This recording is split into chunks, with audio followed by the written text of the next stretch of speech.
İşğaldan azad olunan ərazilərdə həyata keçirilən geniş miqyaslı bərpa və yenidən qurma prosesi sürətlə davam etdirilir. Bu prosesin daha bir mərhələsi məskunlaşma olan yaşayış məntəqələrinin telekommunikasiya xidmətləri ilə təmin edilməsidir. Bu dəfə isə Ağdam və Kəlbəcər rayonlarında telekommunikasiya xidmətləri qurulub.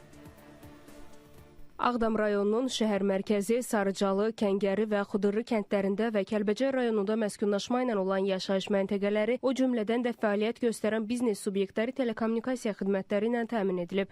Müasir avadanlıqların quraşdırıldığı yüksək sürətli internetin təminatı tək Ağdam şəhərinin mərkəzində deyil, daha 3 kəndini də əhatə edib. Operatordan xahiş edirəm göstərsin. Gördüyünüz bu evlərin bugün hər birində yüksək sürətli internet var.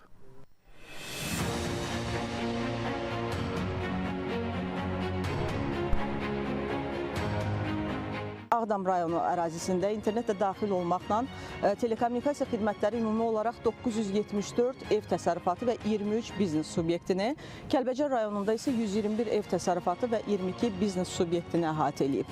GPON texnologiyasının tətbiqi ilə abunəçilərə ev təsərrüfat və biznes subyektləri yüksək sürətli internetlə yanaşı, internet telefoniya, internet televiziya, ikisi birində və internet telefoniya, televiziya üçü birində xidmətləri təqdim edilir. İnternetimizdə var, Aztelekomdan çox gözəl işləyir. O sürət bilirəm ki, açan kimi gəlir.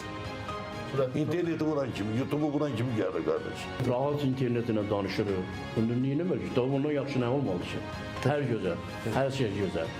Allah'ın şükürler olsun ki, kəndə gəlmişik. Uşaqlarla danışırıq, ona görə benim belə danışabiliriz. Kəlbəcər rayonunda da bütün mümkün imkanlar yaradılıb. Məskunlaşma olan ərazilərdə yüksək sürətli internet xətti çəkilib. Vətəndaşlar bu xidmətlərə qoşulmaq üçün Aztelekomun 170 çağrı mərkəzinə zəng edə, ərazi üzrə xidmət göstərən Ağdam, Kəlbəcər şöbələrinə, həmçinin qurumun rəsmi saytı vasitəsilə müraciət edə bilərlər. İlham Məmmədov, Fidan Səfər, Spice xəbər.